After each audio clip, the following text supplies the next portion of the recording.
RTV ప్రేక్షకులకు ముందుగా వినాయక చవితి శుభాకాంక్షలు. వినాయక చవితి రోజు మనతో పాటు మాట్లాడడానికి బీజేపీ ఎమ్మెల్సీ అంజిరెడ్డి ఉన్నారు. ఒకసారి ఆయనతో మాట్లాడించేటువంటి ప్రయత్నం చేద్దాం. సార్, ముందుగా వినాయక చవితి శుభాకాంక్షలు సార్. Thank you. తెలంగాణ ప్రజలకు, భారతదేశ ప్రజలందరికీ వినాయక చవితి శుభాకాంక్షలు. ఏ పూజ చేసినా కానీ మనం వినాయకుని పూజతోనే స్టార్ట్ చేస్తాం.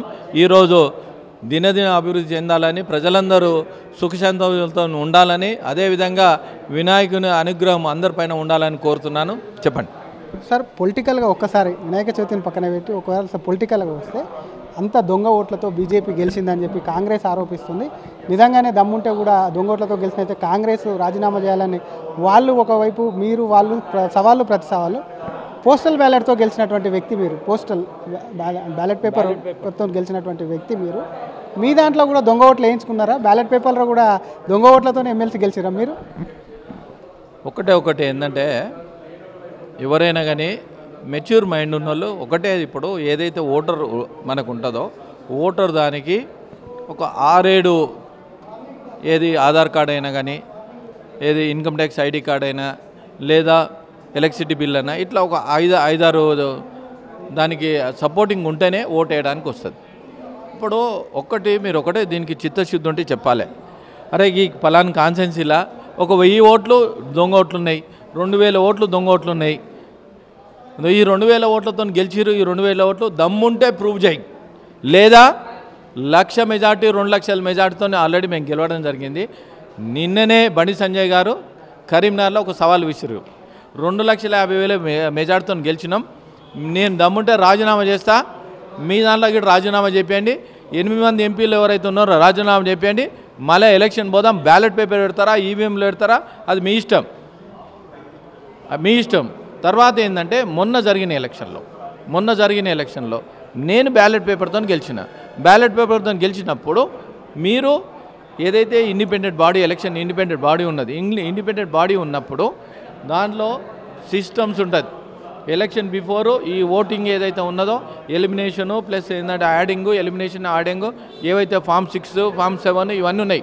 ఇవన్నీ మీరు ఫిలప్ చేయడానికి రాలేదా? లేదా ఇప్పుడు ఒక ఎంపీకి 1,100 బూతులు ఉన్నాయి. మరి మీ బూచ్ ఏజెంట్లు కూర్చున్నారా లేదా? మరి వాళ్ళ మీద మీకు నమ్మకం ఉందా లేదా? ఆ నమ్మకం లేకపోతే మీ పార్టీ ఉందా లేదా మీరు ఆలోచించుకోవాలి. గత 50 సంవత్సరాల నుంచి ఇదే ఎలక్షన్ బాడీ ఏదైతే ఉందో, ఇండిపెండెంట్ బాడీ ఉందో, మరి 50 సంవత్సరాలు గెలిచినప్పుడు మీరు ఎందుకు మాట్లాడలేకపోయారు? కేవలం 3 సార్లు ఎలక్షన్స్ వచ్చి గెలిస్తే మీరు ఎందుకు మాట్లాడుతున్నారని డిమాండ్ చేస్తూ ఉన్నాం. మీరు ఆల్రెడీ సవాల్ ఇస్తారు. మీ సవాల్కు ప్రతి సవాల్ కూడా వచ్చింది అక్కడ నుంచి. అదే మహేష్ కుమార్ గౌడ్ మాట్లాడుతూ 12 ఏళ్ళు, దాదాపుగా 12 ఏళ్ళు అవుతుంది బీజేపీ అధికారంలోకి వచ్చి దేశంలో. దాని మీద చర్చించేందుకు బండి సిద్ధమా, రాజీనామాల విషయము పక్కన పెట్టి ముందు దాని తర్వాత ఎవరు ఏం చేశారు, మీరు ఇచ్చిన వాగ్దానాలు ఏంటి, 2 కోట్ల ఉద్యోగాలు ఏంటి, వీటన్నిటి మీద చర్చించిన తర్వాత ఆటోమేటిక్గా బండి రాజీనామా చేయాలని చెప్పి కూడా డిమాండ్ చేస్తారు. ఉద్యోగాల విషయంలో తీసుకుంటే, తెలంగాణలో నిరుద్యోగాల విషయంలో తీసుకుంటే మీరు ఇచ్చిన మాట ఏంది? 4,000 రూపాయలు వృత్తి ఇస్తున్నారు. ఇచ్చిర్రా?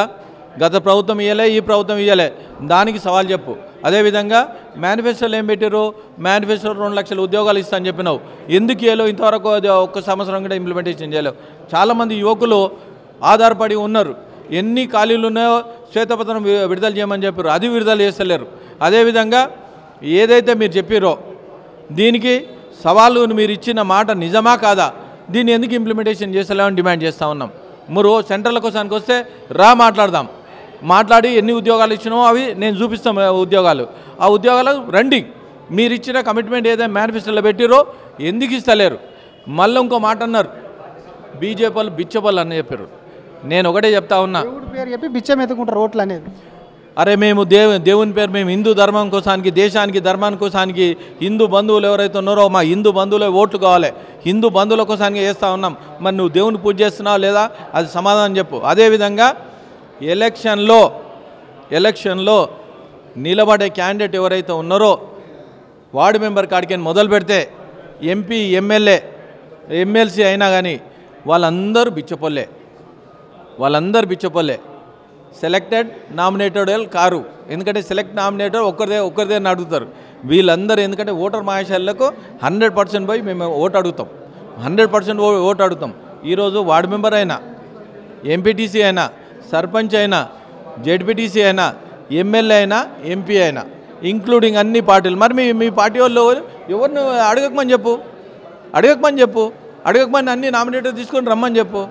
సిస్టాన్నే చేంజ్ చేయి. భారత రాజ్యాంగం ఏదైతే అంబేద్కర్ రాసిరో రాజ్యాంగాన్ని చేంజ్ చేయి. అప్పుడు ఎలక్టెడ్గా ఎవరైతే ఉన్నారో నామినేషన్ ఉన్నో వాళ్ళందరూ ఎవ్వరు బిచ్చపోలు గారు. బిచ్చపోలు నేను కూడా ఇంక్లూడింగ్ ఓటు అడిగిన, నేను కూడా బిచ్చపోని ఏం బాధలేదు. వాళ్ళ దయతోనే ఈరోజు ఓడిపోయినా నెక్స్ట్ గెలవడానికి మళ్ళీ ఓటర్ దగ్గరికి ఓటు అడగడానికి పోతాం. ఓటు అడగడానికి పోయినప్పుడు ఓటర్ మహాశయులు ఎప్పుడైనా దేవుళ్ళు, దేవుని దగ్గర ఎప్పుడైనా అడగడానికి పోతాం.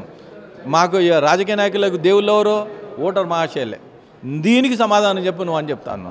ఇంకొకటి సార్, పార్టీకి సంబంధించి పార్టీలో కొంత విభేదాలు వస్తున్నాయని చర్చ జరుగుతుంది, అసంతృప్తి కూడా ఉందని వస్తుంది. నిన్న కొండ విశ్వేశ్వరరెడ్డి ఫుట్బాల్ ఇచ్చారని, మళ్ళీ రాజాసింగ్ పార్టీల నుంచి వెళ్ళిపోయిన రియాక్షన్ అని చెప్పి మొన్న అరవింద్ స్టేజ్ మీద మాట్లాడి మీరు చూశారు, మా దగ్గర ఎక్కువ పర్సెంటేజ్ మేము గెలిచాం కాబట్టి ఓటు పర్సెంట్ మాకు ఇవ్వాలి.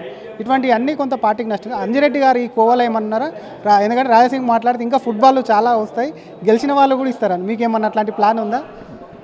ఇప్పుడు పార్టీలో ఎవరికి వివాదాలు ఏం లేవు. మళ్ళీ ఇప్పుడు ఏదైతే ఇప్పుడు అసెంబ్లీ జరుగుతూ ఉన్నా 30 తారీఖు మళ్ళీ మీటింగ్ పెడతా ఉన్నారు. ఎమ్మెల్యే మీటింగ్, ఎమ్మెల్సీ మీటింగ్ ఇట్లా పెడతా ఉన్నారు. ఇప్పుడే మా రామచంద్రన్ చెప్పడం జరిగింది. కోఆర్డినేషన్ మీటింగ్ ఆల్రెడీ నడుస్తూ ఉన్నది, దానికి ఇబ్బంది ఏం లేదు. ఒక్కటి ఏంటంటే చిన్న విభేదాలు ఏవైతే ఉన్నాయో అవన్నీ సద్మరిగిపోతాయి. ఏది సముద్రంలో ఎన్ని తుఫాన్లు వచ్చినా ఎన్ని అలలు వచ్చినా సముద్రం లోపల ఏదైతే ఉందో పైనకి కనిపించేది గంభీరంగా కలుస్తాయి. తుఫాన్ ఎప్పుడైనా వచ్చినప్పుడు అందరి మీద మేము పడడానికి రెడీ ఉన్నాం, అంతేగాని మా మీద పడడానికి ఎవరికి అంత ధైర్యం లేదు. Thank you sir. ఇది ఒకవైపు పార్టీకి సంబంధించి చిన్న విభేదాలు అన్నీ కామన్, ఎటువంటి పెద్ద భేదాభిప్రాయాలు లేవు కాబట్టి అవన్నీ సర్దుకుంటాయని చెప్తూనే పోస్టల్ బ్యాలెట్ పేపర్తో గెలిచినటువంటి మరి ఆ రోజు ఏం చేశారు అసలు కాంగ్రెస్, మరి ఎందుకు వాళ్ళు బలపరిచినటువంటి అభ్యర్థి, వాళ్ళు కాంగ్రెస్ పెట్టినటువంటి అభ్యర్థి ఎవరైతే ఉన్నారో వాళ్ళు ఎందుకు ఓడిపోయాడని ప్రశ్నిస్తున్నాయి. ఇవన్నీ కూడా వాళ్ళు సవాళ్ళు విసరడం కాదు, ముందుగా అసలు కాంగ్రెస్ ఇచ్చినటువంటి హామీల మీద చర్చకు సిద్ధమా, లేదంటే కేవలం ఓటర్ మహాశయుడు అనేటువంటి ఓటర్లను ఓట్లు అడుక్కుంటాం కాబట్టి వారికి సంబంధించి ఎప్పుడు కూడా మాకు ఓటరు దేవుడే కాబట్టి మేము అడుక్కునే వాళ్ళమే అని చెప్తూనే, మరొక పక్క దీని మీద ఒకవైపు కూడా కాంగ్రెస్ యొక్క హామీల మీద కూడా చర్చించేందుకు సిద్ధమా, నా సవాల్ స్వీకరించేందుకు బండి సంజయ్ సవాల్ను కూడా కాంగ్రెస్ స్వీకరించాలని చెప్పి బీజేపీ ఎమ్మెల్సీ అంజిరెడ్డి అంటున్నారు. కెమెరామెన్ కోటితో శ్రీధర్, RTV, హైదరాబాద్.